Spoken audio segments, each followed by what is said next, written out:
Nagbitiw na bilang private prosecutor si Attorney Vitaliano Aguirre, ang abogadong pinakontempt. Matapos magtakip ng tenga habang nagsasalita si Senadora Miriam Defensor Santiago kahapon. Pero hindi pa siya lusot sa mga senador na mag-uusap pa kung ano ang ipaparusa sa kanya. Nakatutok si Jam Sisante. Kasi sabi sa mga gusto mo, ayaw mo pakinggan. Kung ayaw mo pakinggan, umalis ka sa korte. Aalis na nga po sana ako kaya lang... Granted! Dahil sa pagtatakip ng tenga sa gitna ng pagsasalita ni Senator Judge Miriam Defensor Santiago, na-cite for contempt ang private prosecutor na si Attorney Vitaliano Aguirre. Pinalabas sa pagdinig at ngayon naghihintay sa parusang ipapataw na impeachment court sa kanya. Pero pinanindigan ni Aguirre ang kanyang mga ginawa at sinabi. Gayunman, kanina nagbitiw na si Aguirre bilang private prosecutor, bagay na hindi pa rin nag-aabsuelto sa veteranong abogado sa mga senator judge. Sabi mismo ng presiding judge sa Senate President Juan Ponce Enrile, kailangang managot ni Aguirre. Ako ang masusunod.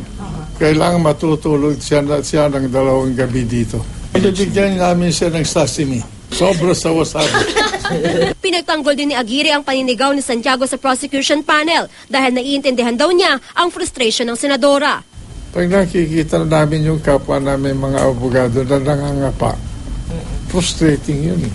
Pero nang tanungin kung tama ba ang paggamit ni Santiago ng umano'y offensive na salita, pabirong sagot lang ni Enrile, Wah!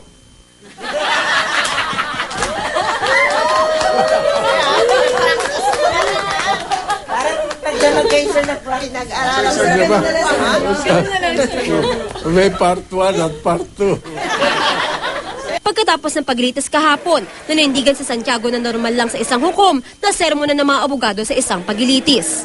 I think it just has a mental disorder because, a lawyer will never aggravate the judge. Pwedeng gawin mong lahat na gusto mong gawin para manalo ka, pero kailanman huwag mong pagalitin ng judge mo. Sabi ni Senador Sergio Osmeña, nakakalungkot na kailangan pa umabot sa puntong paparusahan si Aguirre, pero hindi raw yan maiiwasan dahil nga sa ginawa ng abogado. I'm sure he personally feels he was just justified in behaving the way he did, but it was more an emotional rather than an intellectual exercise, and the court, as a court, could not avoid citing him for contempt. Biro ni Osmeña nang tanungin ko anong dapat na parusa para kay Aguirre. Tama yung suggestion ni Alan Peter that he must listen to the speeches of Miriam for 24 hours. There you go, sir. Sabi naman ng isang senador, that's cruel and unusual punishment na. And that's not allowed under the Constitution. Ayon naman kay Senator Santiago, payag siya sa mungkahi ng kapwa-senador na ikulong sa Senado si Aguirre at iparinig dito 24 oras sa mga speech ng senadora sa impeachment trial. Hindi rin daw magbabago ang pakikitungo niya sa mga abogado, prosecution man o depensa dahil sa ginawa ni Aguirre. Inihalon tulad pa niya ang sarili niya kay dating British Prime Minister Margaret Thatcher.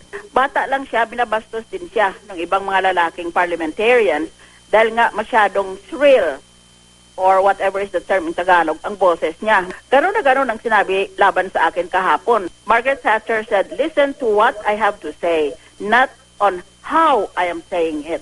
Kaya gano'n din ang sagot ko. Pag-uusapan ng mga senador sa isang caucus sa Martes kung anong parusa ang ipapataw kay Aguirre.